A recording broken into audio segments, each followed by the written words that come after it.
ஓம் ஸ்ரீ குருப்யோ நமஹ. திருவிடை மருதூரில் ஸ்ரீமடம் முகாம். தினமும் ஸ்ரீ சந்திரமௌலீஸ்வர பூஜைக்கு முன்னதாக கோ பூஜை நடைபெறும். அதற்காக என்று ஒரு காராம்பசு மடத்தில் இருந்தது. ஒரு நாள் கோ பூஜைக்கு அந்த மாடு வரவில்லை. வேறு ஏதோ ஒரு மாடு வந்தது. பூஜையெல்லாம் நடந்து முடிந்தது. கார்வாரை கூப்பிட்டு அனுப்பினார்கள் பெரியவா. வெங்கட்ராமையர் வந்து வந்தனம் செய்தார். காராம்பசு எங்கே? நேற்று சாயங்காலத்திலிருந்து காராம்பசுவை காணும். தலைக்கற்றை அவிற்றுக்கொண்டு எங்கேயோ போயிருக்கிறது.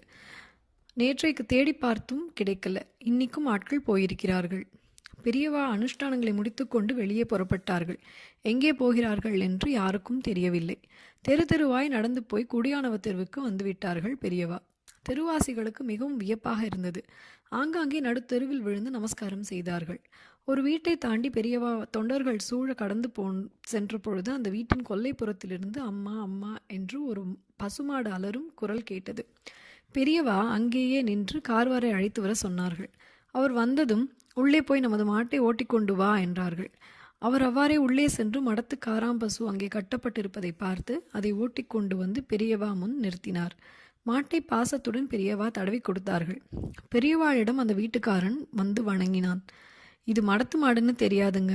வயல்ல பயிரை மேய்ஞ்சிக்கிட்டு இருந்தது. அதனால பிடிச்சி கட்டி போட்டேன். மன்னிக்கணும் என்று கெஞ்சி பெரியவா காலில் விழுந்தான்.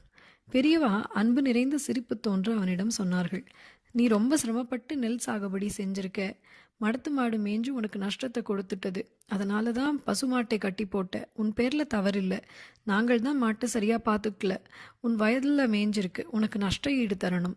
அந்த குடியானவன், அவன் சம்சாரம், குழந்தை குட்டிகள் எல்லாரும் பெரியவா காலில் விழுந்து வணங்கினார்கள். குடியானவன் சொன்னான், சாமி அப்படியெல்லாம் சொல்லக்கூடாது. வயலில் மேய்ஞ்சது மடத்து மாடுன்னு தெரியல, அதனால கட்டி போட்டேன். மடத்து மாடு எங்கள் வயலில் மேய்ஞ்சதால விளைச்சல் ரொம்ப நல்லா இருக்கும். அதுவே போதும். நஷ்ட ஈடு எல்லாம் வேண்டாம். பெரியவா குடியானவனுடைய உயர்ந்த சிந்தனையை பாராட்டும் வகையில் ஆழமாக கண்களால் பார்த்து பிரசாதம் கொடுத்தார்கள்.